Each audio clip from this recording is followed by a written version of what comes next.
Om Sana Bhavatu Sano Bhunaktu Saviryam Paravavahai Tejasvinavadi Namastu Ma Vidvishavahai. Om Shanti Shanti Shanti. May the Brahman protect us. May give us strength.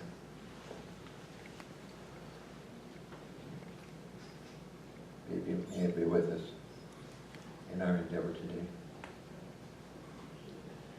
Peace, peace, peace.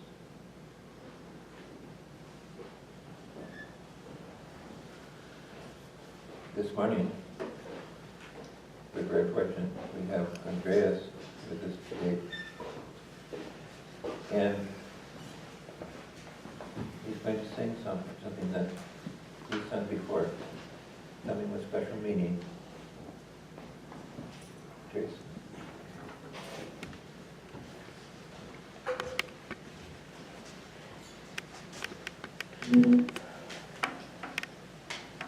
Good morning. Good morning.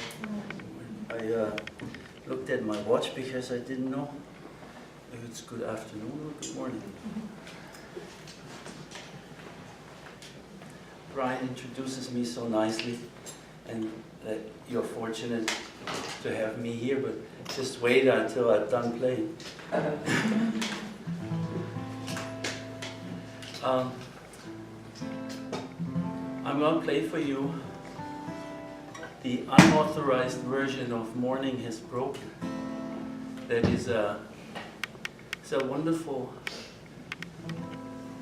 lyrics written long time ago in England by a lady. And it basically praises the moment, to acknowledge, the beauty of the most essential. And it's called Morning Has Broken. Some of you guys have heard that song, even so utterly different than I played. And when I play it, I look at it and I think, what is it all about?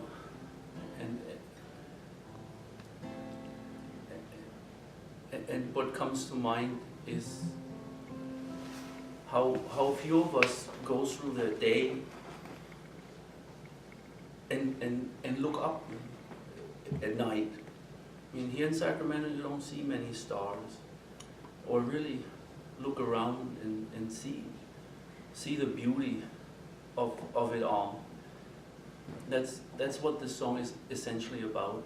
If you can see the beauty and acknowledge the beauty without anything in addition to it, I mean, not obtaining, not getting or getting somewhere, just standing in a place and really receive the beauty, not as a concept and see a flower. Oh yeah, it's a nice flower, and don't even see it. But if you really feel it, if you experience it on a you knowing it on an experiential level, that's a beautiful thing. And I think this is what the song is about. But anyway, here it goes.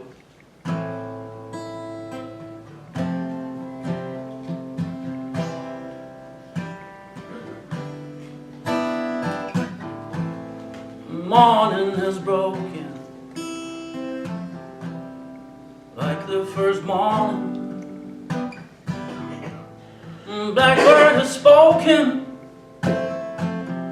like the first bird.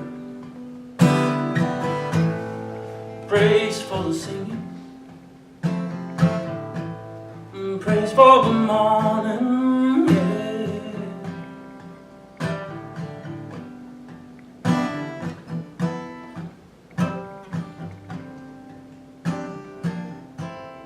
Praise for the spring, fresh from the word, fresh from the word. Sweet the rain's new fall, sunlit from heaven, oh, like the first dew fall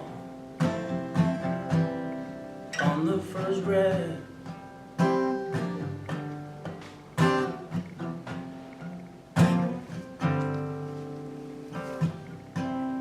Praise for the sweetness of the wet garden, sprung in completeness, sprung in completeness where his feet pass. Mine is the sunlight, mine is the morning, born of the one light, Eden saw play.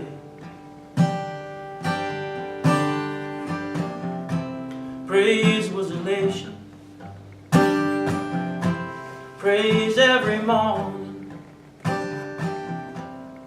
God's recreation of the new day, of the new day, oh.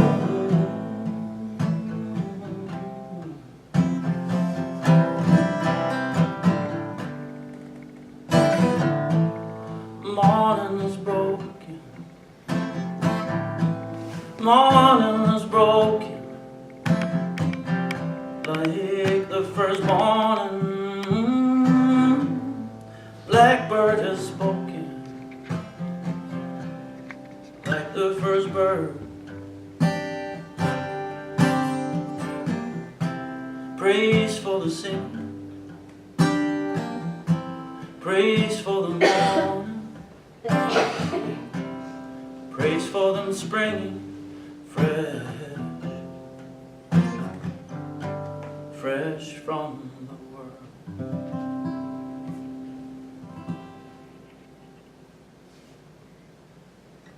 Thank you. Thank you very much.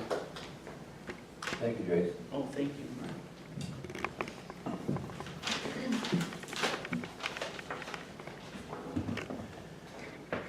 What we just heard is very much about what we're talking about this morning. We're talking about consciousness, growing in consciousness. This is very much part of that, as we will see as we progress in this. And that's probably the most important subject we could be talking about. Because as we will see, we have some new insights, which I'm trying to present to you, trying to show how it all integrates together and works on this thing called consciousness and growing in consciousness. That's no small thing. And I don't think anybody else talks about this. For one thing, they don't talk about consciousness, and certainly they don't talk about growing in consciousness. But that's what the whole volume is about, as you'll see to be much clearer shortly when we start looking at something we have brought, which is new. This place is all about inner transformation. That's all about consciousness. And as we say about this place, we've said it a number of times, this place is just two things. First, it's an ashram. Second, it's an educational institution. We're talking about karma yoga there. Educational institution which teaches people what an ashram is all about, as karma yoga. And an ashram is all about developing inwardness. It's all about developing inwardness. That's consciousness. Talking about consciousness. And it's all aimed at what we call self-knowledge. Aimed at discovering who we are, who I am. What am I? That's the whole problem of our life here on earth. We don't know who we are. We suffer a lot, we don't need to. If we knew what we were, we wouldn't have to go through so many of those experiences. But it's all about very deep psychology, which leads to spirituality. It's deep psychology dealing with what we call outside. This is mind. Deep psychology. Moving to inside, where spirituality is, our source. As we've mentioned before, somebody asked Ramana Maharshi, it's a beautiful illustration here, because, and you shouldn't forget it. It's something to always keep in mind. Somebody asked him, sir, where is the soul located? Many people maybe ask this question or wonder about whether there's something like this that you can point to. And he said, point to yourself. The fellow pointed to himself. And then, this could paraphrase, of course, Ramana says, you didn't point to your feet, did you? You didn't point to your knees. You didn't point to your genitals. You didn't point to your head either. You pointed right here, in your heart area, because you know instinctively where you're coming from. You know where yourself is. This is inside. This is where Anna says, Mr. God, this is Anna. This is where Mr. God is. That is your beingness, I amness. I be. That's right here is where it's coming from. That's the door is there. And that's what we're all about. Getting from outside to inside. Getting from outside, getting from mind to beingness, Satchaitanya, beingness, consciousness, bliss. Satchaitanya, which is Brahman. Beingness, consciousness, bliss. Sat.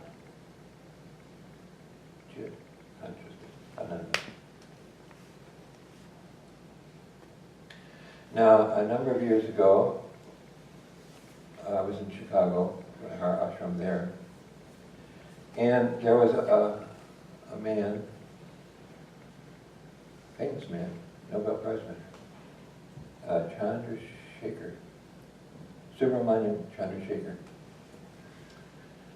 Now this man, I don't know if I ever met him, but he was certainly there in Chicago at that time, and he was friends with our Swami, I believe. And I believe he came to our center to give a talk once on the Gita. But he made a point to say he was an atheist. You know, he's an atheist, okay. Why is he talking about the Gita? I'm talking here. And what he saw in the Gita, which didn't demand a God, as it were, he saw there was a very interesting and powerful psychology here, there, in the Gita. And that was what he's talking about. And actually that's what I've been talking about. When you remove the religiosity of the Gita and just look at the bare bones teaching that you have there, you have very deep psychology there. Wonderful psychology which means smooth sailing, smooth ship sailing, because that's what you get from that psychology in the Gita. A much smoother running life.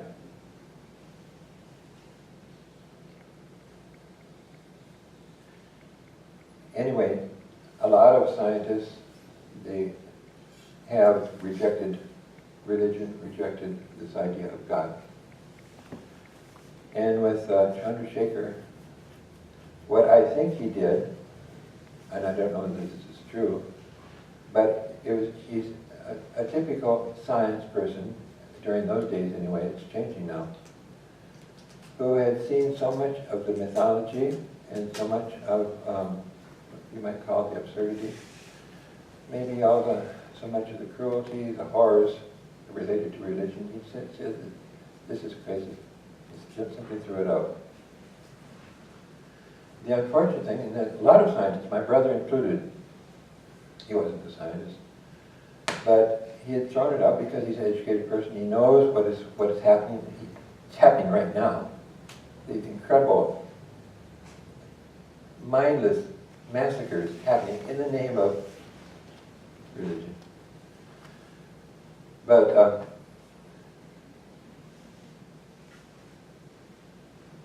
it is happening. And it's partly, well, we would say, what they have done, they throw the baby out with the bath water. That's the same we have. Which means there's something there in spirituality.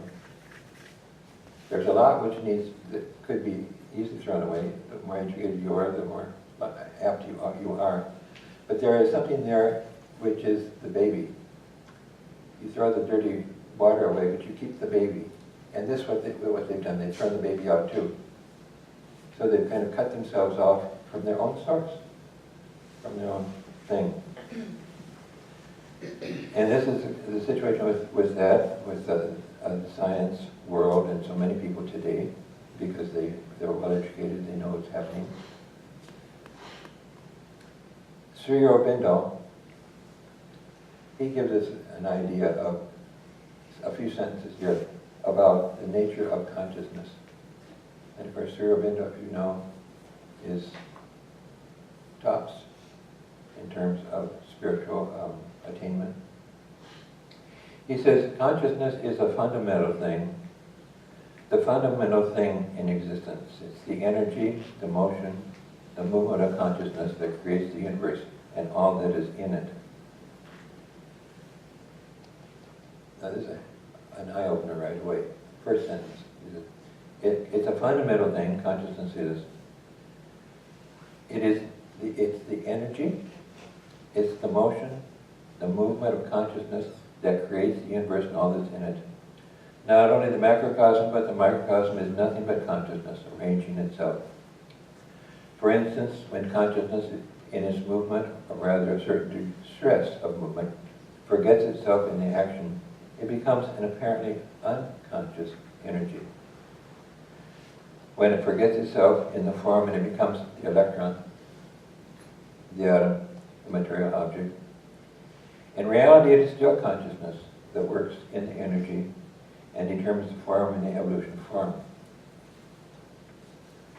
Well, that might sound a bit heavy and may not sound like something very desirable, likable, attractive.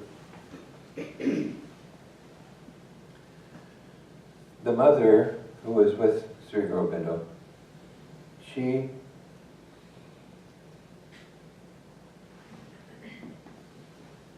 wrote a prayer in her earlier years. And this is, to my mind, is extremely a beautiful thing and a very wonderful thing and a very helpful thing. I put it on here because I think this might be something you'd like to remember. It goes, dearly beloved, O kindly light, source of kindness and mercy, joy and delight, sovereign oneness, source of beauty and harmony, force and realization, love and compassion, source of silence and contemplation, light and knowledge, life and immortality, source of youth and progress, abundance and plenitude, strength and health, source of peace and vastness, power and invincibility, victorious truth. Dearly beloved, take possession of this instrument and manifest yourself.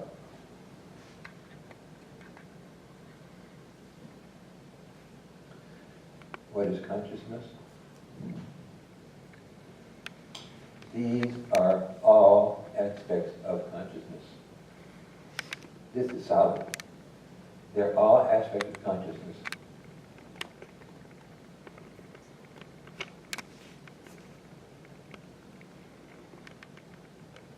Beauty, love, life, plenitude, peace, vastness, power, and especially victorious truth. These are aspects of consciousness. These are something you can grab a hold of, and they're solid. It's not something slippery that can slip away from you. Especially this business of truth, victorious truth. Now, those of you who have been around a long while here, reading out of the literature, you know something about Sri Ramakrishna.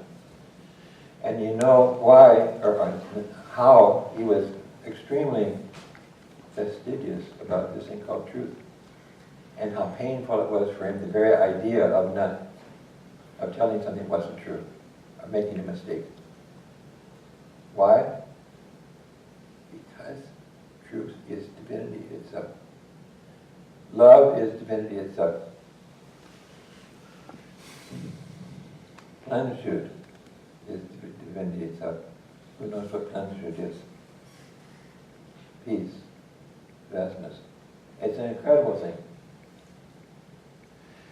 And this fills out our understanding of what consciousness is. It's all of this. Not only is that, but of course, it's time, it's space, it's all of the so-called material substance. The electron, the atom, as Sri just mentioned. It's all of that. And this is what the sages have told us. They have seen this. Consciousness is everything. It's this whole manifestation which we're a part of, which we're playing our parts in. It's a wonderful thing. We might ask ourselves, is a scientist interested in love? Is he interested in truth? Or beauty? Or peace? Not in the least. His area of interest is something more mental, a lot of confusion around it. It's not at all what we're talking about here. This is what we're talking about. This consciousness, which is all of this, is the totality. And this is a beautiful thing. And it really, this gives you something to really bite on, as we say, something to hold on to. As Swamiji says, he says, and this is what's most important for us. He says, each soul is potentially divine. The goal is to manifest this divinity within by controlling nature, external and internal. We do this either by work, which is karma yoga, or worship, bhakti yoga, or psychic control, which is raja yoga, or he says philosophy, which means jnana yoga, which means knowledge. Knowledge is better. That word philosophy it's lost its luster today, but knowledge, that makes sense. By one or more or all of these, to be free. Do this either by work or worship, psychic control or philosophy. By one or more or all of these, and be free. This is the whole of spirituality. Doctrines, dogmas, rituals, books, temples, forms. These are but secondary details.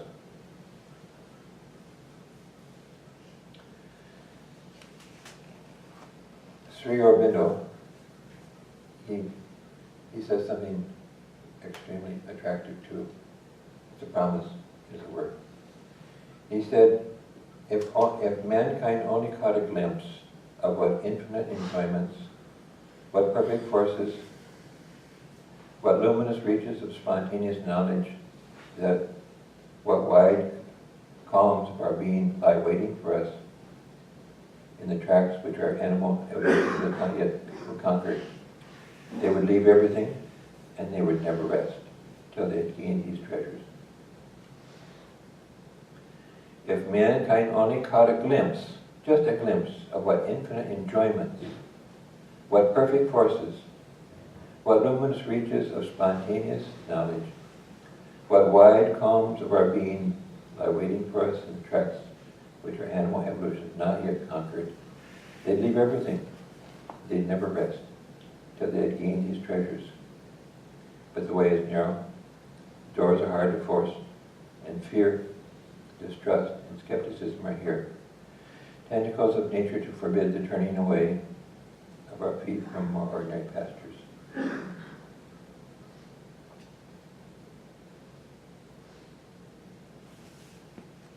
That's Sri Aurobindo. One thing about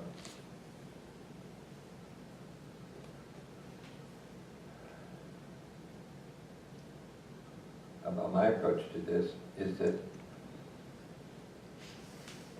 I'm interested in self-realization. That's why I'm here.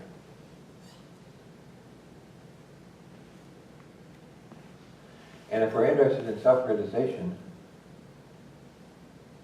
we need all the help we can get.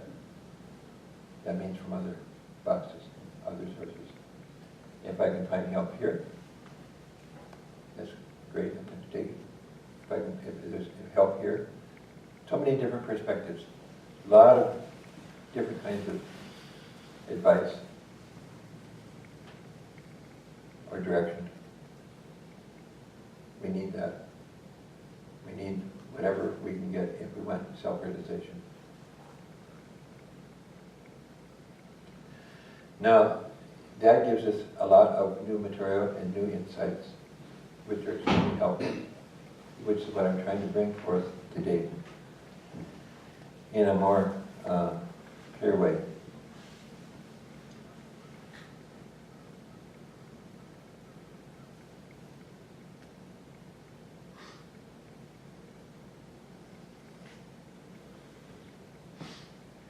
Our project here is all about change or growth in consciousness. And I want to show you something here which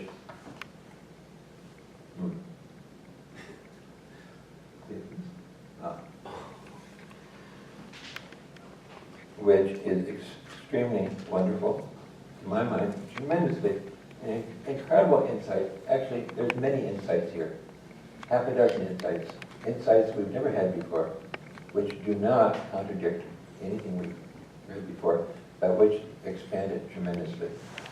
And this comes from David Hawkins in this book, Power versus Force, which we talked about before, and which is extremely helpful. Here's a man, a psychiatrist, one of our top men in the country, who became a realized soul on his deathbed. He was dying. But he'd always been a truth seeker. That truth seeking had actually brought him into psychiatry because he thought he would find it there. So many others have too. I was thinking in my mind, thinking also there was a lot of growth there. But he had been a truth seeker, and he had a number of ailments, one of which was a terminal ailment. And as a psychiatrist, he had not found what he was looking for, and he was in despair. And here he is, he's dying. He's on his deathbed. And before losing losing consciousness, he's about to lose consciousness, he said, if there is a God, help me now. And he lost consciousness, but somehow he woke up, and a huge and tremendous change had taken place. And he was no longer the David Hawkins of his earlier years. Something tremendous had happened to him. A huge shift in consciousness. And that was what we call a shift to self-realization. And continuing that as much more spiritual development occurred, progressed through his life. And as a psychiatrist, of course, he became even more famous. He was still helping people when he could. But one thing he helped him a great deal was discovering something called kinesiology. Kinesiology is something, it's a respected branch of knowledge today, with the understanding that we, with our nervous system, are essentially connected to something in the air, as it were. A kind of electrical system, what we call the electromagnetic spectrum. Something is there which our nervous system can pick up on. And from out of that came this something of kinesiology, which is an area of discovering the truth of things. And what he came up with after 20-some years of research in one huge, absolutely huge practice, he came up with this. It's called a map of consciousness. Now, one thing we've been talking about in actually for a number of years now, the same subject, the same business, consciousness, different aspects. And what we've been talking about are half a dozen of the greatest principles of the Gita, which is the psychology Chandrasekhar was looking at. I think, I don't know that that's true, but I think so, because that is psychology. Not only is it psychology, but it's a psychology, kind of a new psychology, but it's related to reality, because what we're talking about, these principles are, the first one is non-attachment, second one is equality, third one is oneness, fourth one is the gunas, fifth one is the real doer, sixth one is witness consciousness. Now, we've been talking about this for a long time, many talks. And what we've come to is the gunas, the subject of the gunas. And we've been talking about it for this 12th talk, essentially talking about that. Trying to integrate in with what we have from David Hawkins and other sources to show how these things, the Gita validates David Hawkins in this. David Hawkins validates the Gita. It's a double validation, a mutual validation, each, and it makes it so much more powerful to understand it. He's looking at the gunas in terms of consciousness, in terms of this. What we have here, you have this sliding scale, and it's all about moods and mental states. Moods and mental states which start from like shame, guilt. Actually, these are tamasic states. On up to what we would call rajasic states, up to sattvic states. That's what we have here. David Hawkins knew nothing about the gunas when this formed itself. It's formed by its own nature because it's essentially the truth. of what he was finding. Now this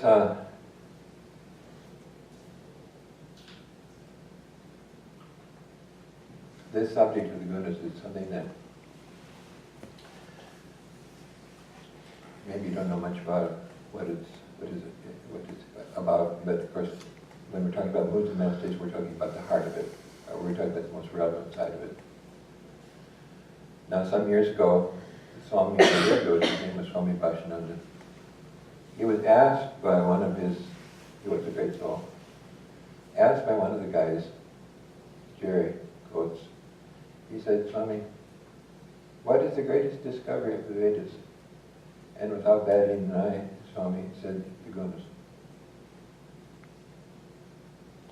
No hesitation about answering that. What's the most important discovery of the Vedas? He said, the gunas. Because there's something tremendous about this thing. And actually that's my aim. One of my aims here is to make that clear to you why, how it is so important, why it is so significant, why it was such an incredible discovery. It is so subtle, it's almost hard to imagine how these great souls in yesteryear could have made this discovery of what we call the gunas.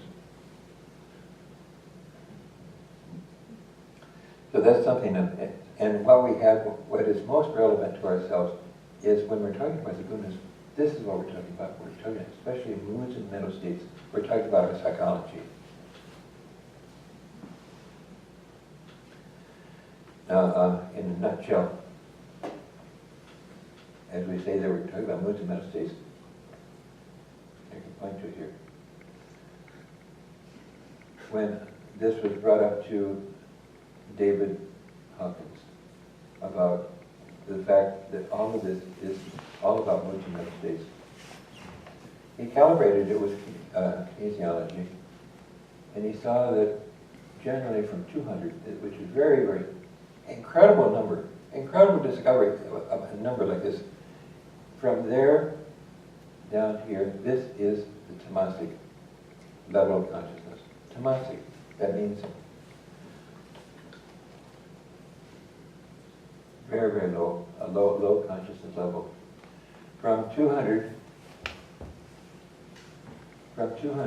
to 499 is Rajasic, the realm of Rajas. And from 500, it's called the level of love, to 599 up there, that is sattvic. That's the level of the level of sattva itself. Now, as Sri Ramakrishna says, he says,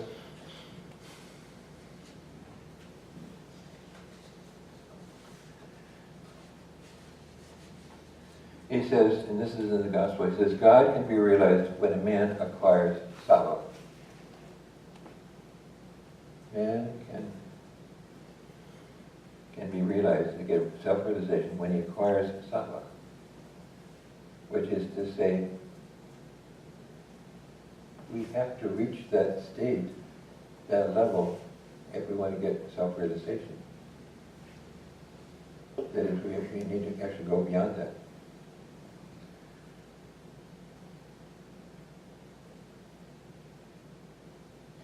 In the Bhagavatam, it says, heaven is the domination of sattva in the mind. Hell is the predominance of tamas. Tamas down here.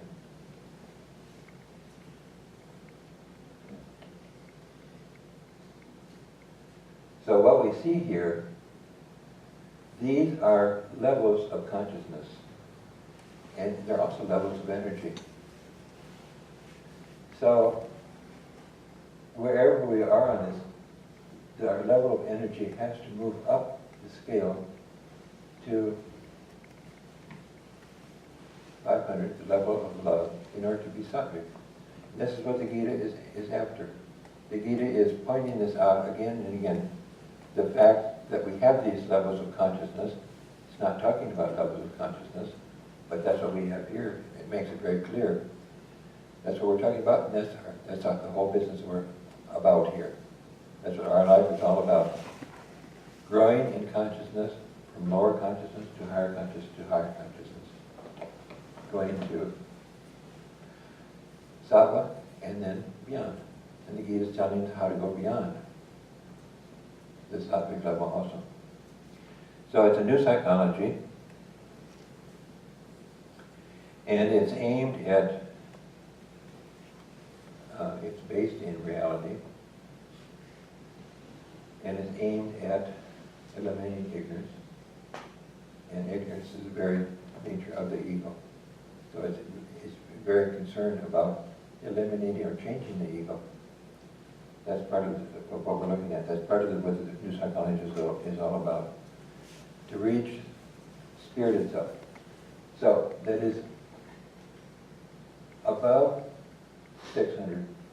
That is when we're getting into what we call illumination itself. That is, we're leaving the gunas. This is all the region of the gunas, and this is all the region of mind. Which is to say, it's all the region up here, outside. And when we go beyond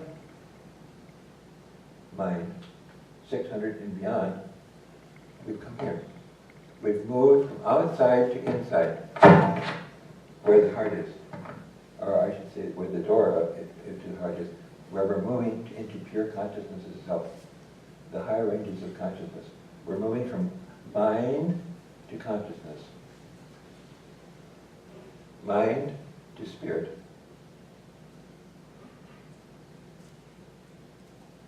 The forest, this is Sri Ramakrishna talking, from the forest home. That is, he tells us we were in a forest, and there are 3 robbers in the forest. And this is a wonderful illustration, beautiful illustration.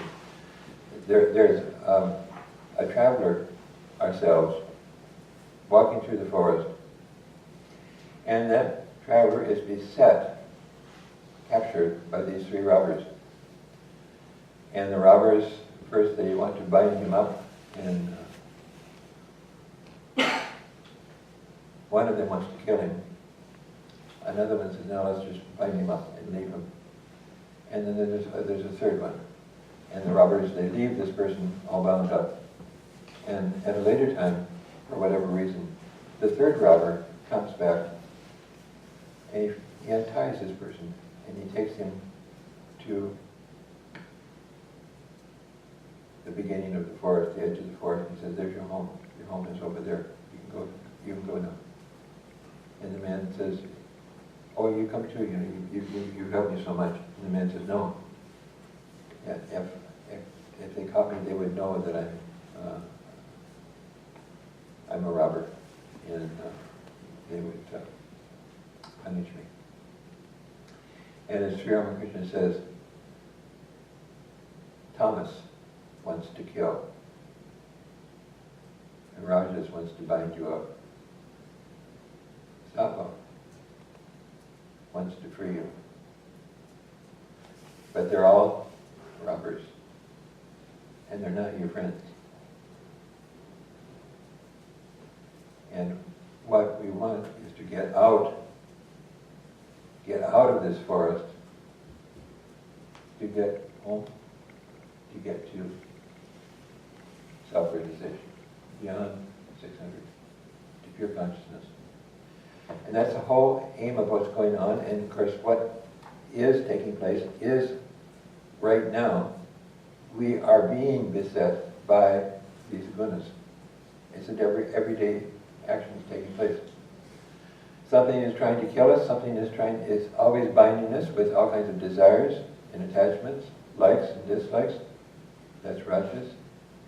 And there's something else, another force which is operating, which is seeking to get us out, to free us. And as a matter of fact, in terms of the insights that go with this with this book. This title itself is a wonderful, incredible insight. It's called Power versus Force. And it's power which is there in our psyche. Power which is above 200. It's 200 above, which is a power of truthfulness. It's a power of alignment with the Spirit.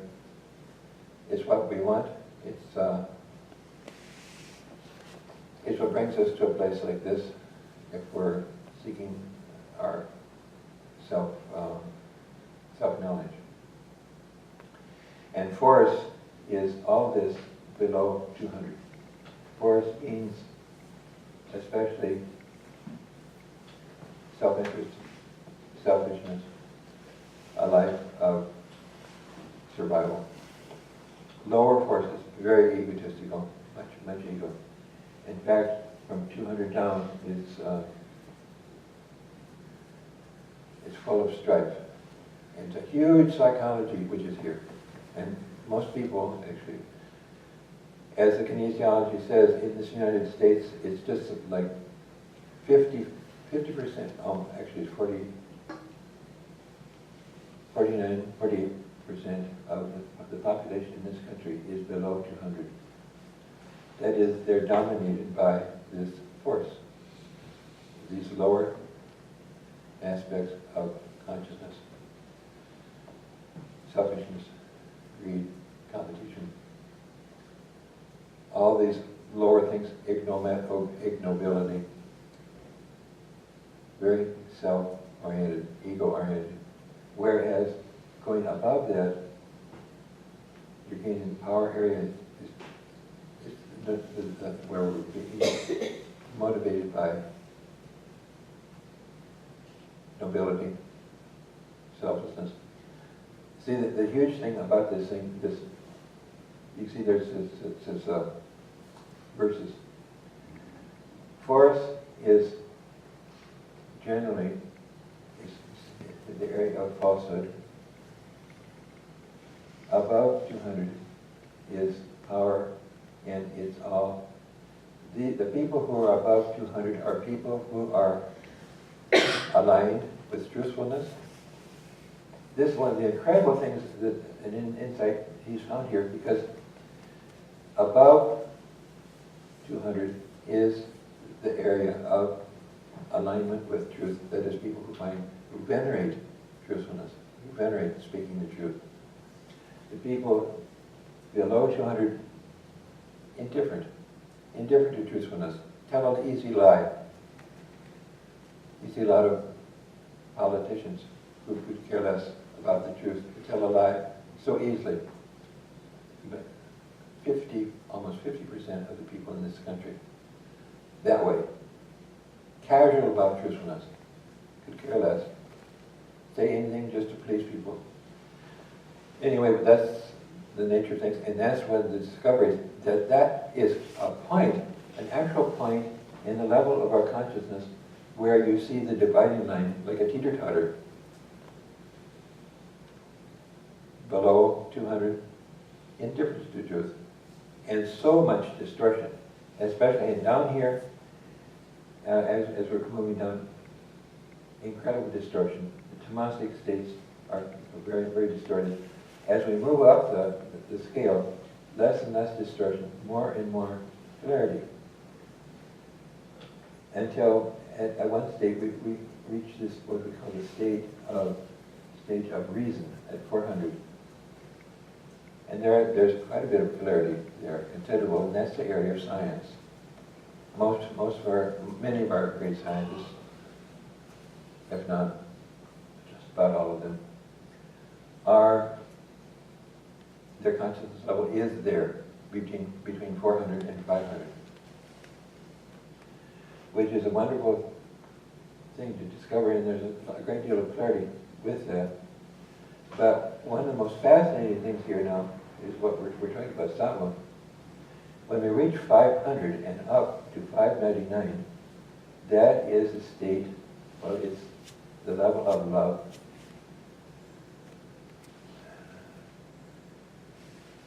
It's the level of love, and it's got dominated by the heart, heartfeltness, lovingness. And that's where, when we reach a state like that, we become what we call a person quality. That is, this is a person, there aren't many of them, but there are a number of them, especially you find them in spiritual groups. More of those people who are in that area, in the 500 range, people of quality, much sensitivity, very little ego, very great clarity and goodness. So we would say, we reached there, and this is what we're heading for. See, we can't help the fact that we are on this consciousness, this level of consciousness. We are moving up it, whether we like it or not, because that's the whole business of what life is all about.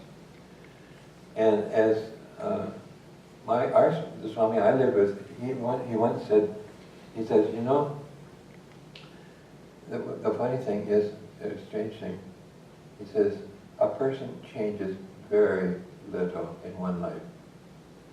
A person that changes very little in one life.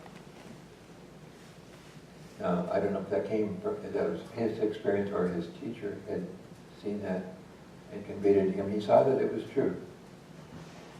David Hawkins is saying exactly the same thing from the kinesiology point of view. He says a person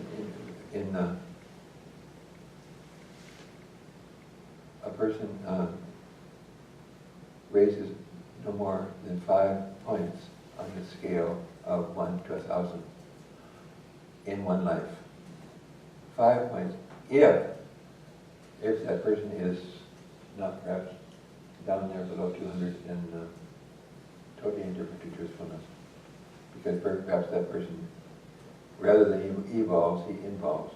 I'm not really sure how this would work out, but he said 5 points on this scale of consciousness is about what the average gain in one particular life.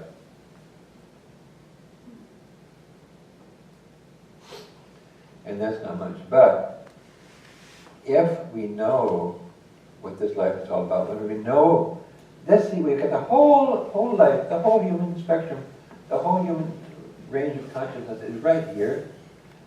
And if we know that that's what we're all about, raising in our consciousness level, seeking the higher levels of consciousness, seeking, actually, without willing or not willing, seeking self-realization, then we can maybe jump in a big way up this scale of consciousness, because we know that's the whole business we're concerned with. We're concerned with discovering who we are, what we are, which is the self-knowledge state. So, as he says, simply reading this book and understanding it will raise your consciousness level 35 points. That's 7 times what maybe the average person is going to get in his unconscious striving from day to day, because he doesn't know what the consciousness is, the whole business that we're concerned about. If he does, he can make a huge leap, and that's what we're concerned about, learning more and more about that. And that's what we're talking about today, growing in consciousness. How to grow in consciousness. It's a huge subject, I mean a hugely important subject. It is a big subject too. And really get our teeth, as it were, into the actual fact of greater consciousness. It's a wonderful subject. It's tremendously important. So let's see where we are.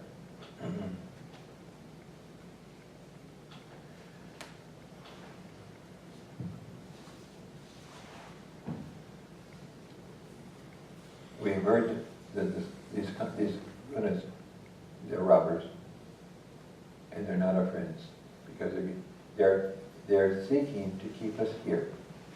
They're seeking to keep us in the mind, in here, and they have no wish that we get out of the mind. Sattva is someone helping us to go farther, but the rest of it, the rajas, the tamas, they want to keep us in the mind, keep us bound out, and prevent our progress here. So they're not our friends, and our whole aim is to get out of this forest and beyond that. Now the interesting thing about this, well, as we see in the Gita, it says, this is Swami Prabhupada's translation, he says, the power of sattva enslaves the happy, the power of rajas enslaves the doers, the power of tamas enslaves the deluded and darkens their judgment.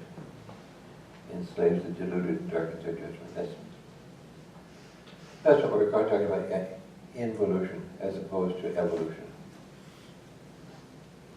So they're not our friends, and we're trying to get beyond them. And that's what the Gita is trying to help us to do also.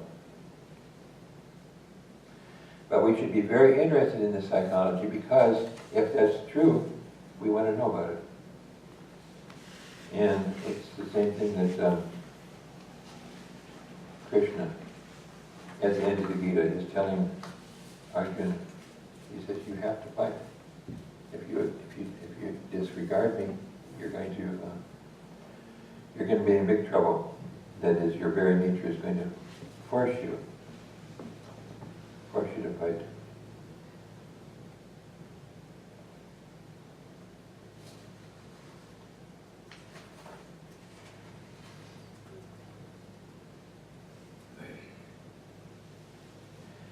Now, the interesting thing that we're getting into, I'm probably skipping a whole bunch of stuff here, but the question is, how do we move up the scale of consciousness?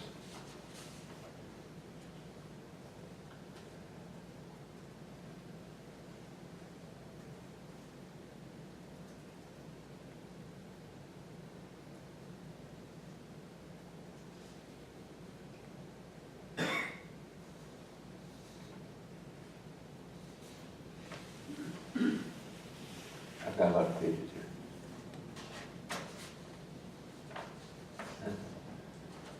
Okay, now here it is.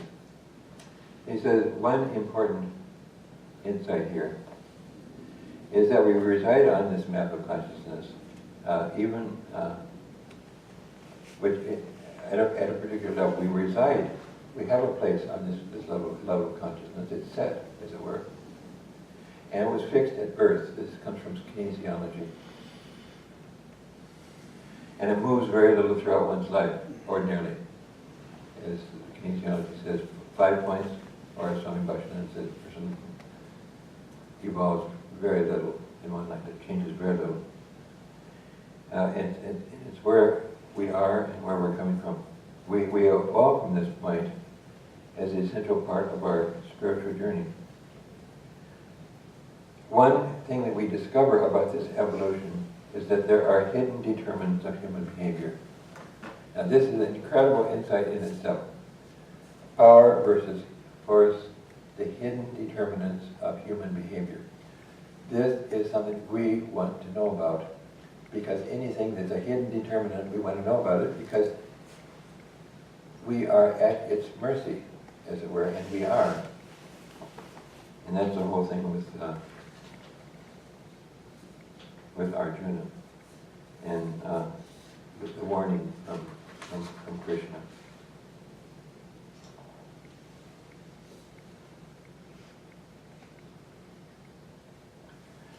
And we're not aware of this. Our thought, now here's the point. Our thoughts determine our level of consciousness. And our level of consciousness determines our thoughts. Now this is a very strange thing. And it is, sounds weird, but it's an incredible thing. Our thoughts determine our level of consciousness, and our level of consciousness determines where our thoughts. That is to say, our thoughts are at a particular level. Now, what we haven't mentioned here so far is that each of these levels is like, it's an energy field. It's a field force, an energy field force, and you and I, we are caught, as it were. We're held in that particular force. And the thoughts that we have in mind are thoughts peculiar to that particular level of consciousness. It's like we're caught in a particular level. Let me read you something. This is an account from David Hawkins that it's something that happened in his hometown, Sedona. A person came into town. Somebody's homeless, and he just parks in the park in the middle of town. And we have all these people seeing this man. He doesn't say he's homeless, but he says he's just waiting for somebody. But it goes days after day after day. And people bringing him food or things like this. And they're seeing him and wondering about him, what to make of this fellow. And so this is what we have here. We're going to see how these levels of consciousness determine our particular thoughts. And we're also going to see and ask ourselves, how can we possibly get out of this incredible, almost a vicious circle? Our thoughts, which determine the level we're in, our level of consciousness determines our thoughts. Moving back and forth there. So here,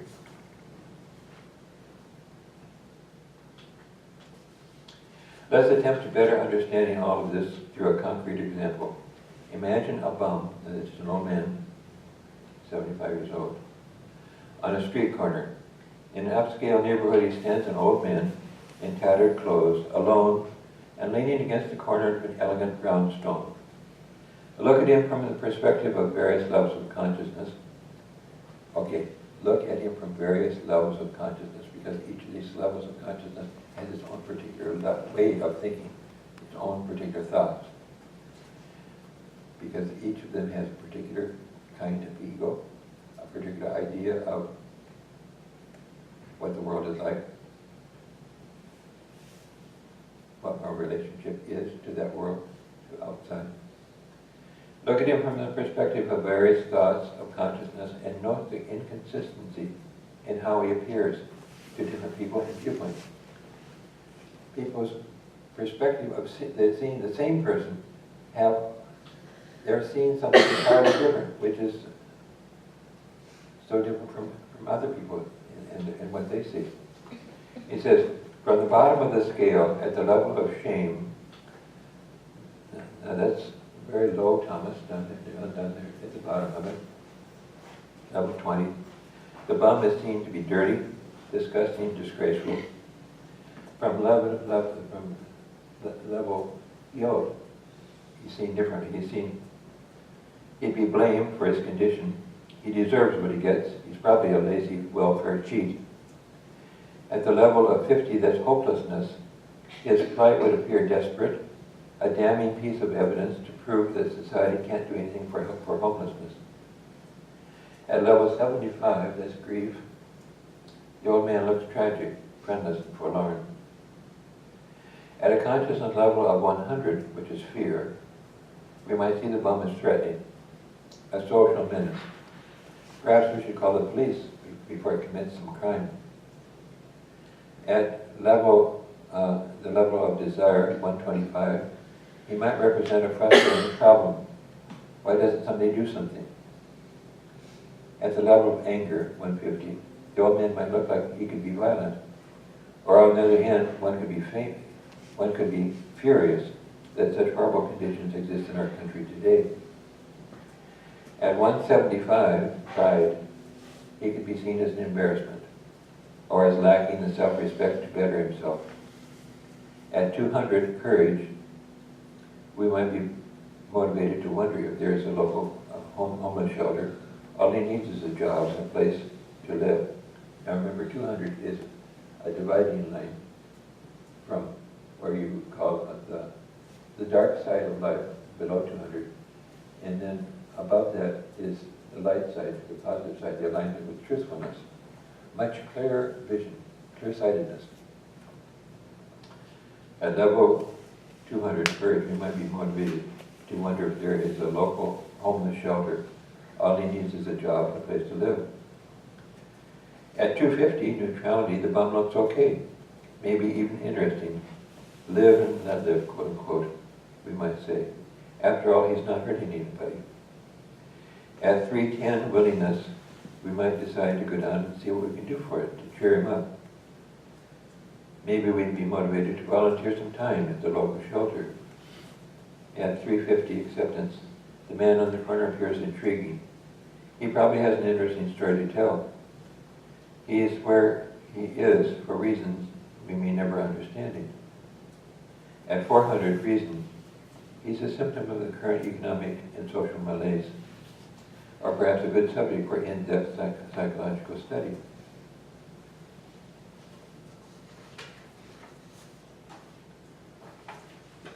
These are all from different levels of consciousness, and which is to say different levels of perception, different levels of thinking, different ways that we think. At higher levels, the old man begins to look not only interesting but friendly, and then lovable. Perhaps we'd then be able to see that he was, in fact, one who had transcended social limits and gone free, that is, the spiritual soul, maybe the wandering sadhu. A joyful old guy with the wisdom of age in his face and the serenity that comes from indifference to material things. Could care less about material life. He might, at a higher level. At 600 peace level, he's revealed as our own self.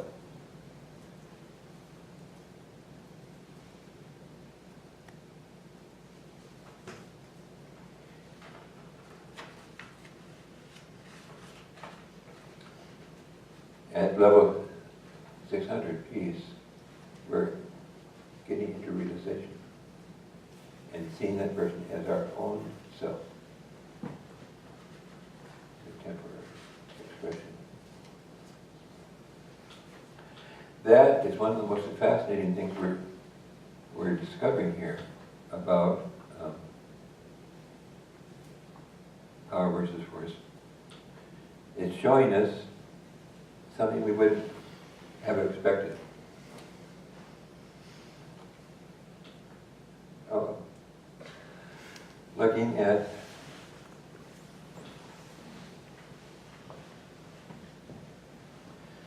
Looking at hidden forces, hidden determinants of human behavior. That's what we're looking at. And that's what we want to know about. And that's what we want to get out of, because that's holding us down. It's like the jack in the box, which Swamiji talks about. There is a jack in the box. We are that jack in the box. And there's a lid on the box, and it's held on with so many bricks, or whatever it is. And the whole aim, we have the force in ourselves to hop out of that box if the lid was gone. But there's a lid. And that lid is essentially, the bricks are force. Power versus force. All of these things below 200. All these values and all this thinking, all this distortion, this is the force. All kinds of wrong thinking. And that's our problem. That's holding us down. All this wrong thinking, all this obsession. Our aim is to move up that scale of consciousness to the highest consciousness. And if that force, all those lower wrong thoughts, if it was all was moved, all this burden on the jack, we would pop up and we would attain self-realization. But we don't. We won't. Because there are these hidden determinations, hidden determinants holding that jack in its box. And until we see those and begin moving them, take them away slow by slow, then the jack begins to slowly move up. And that's exactly what growing in consciousness is all about. Removing wrong thinking, our wrong perspective, our wrong way of looking at things, and discovering, as with the level of peace, that man, that old man,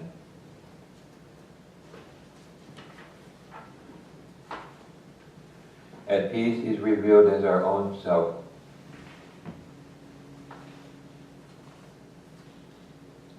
In a temporary expression. I wanted to go farther into this. There is one thing.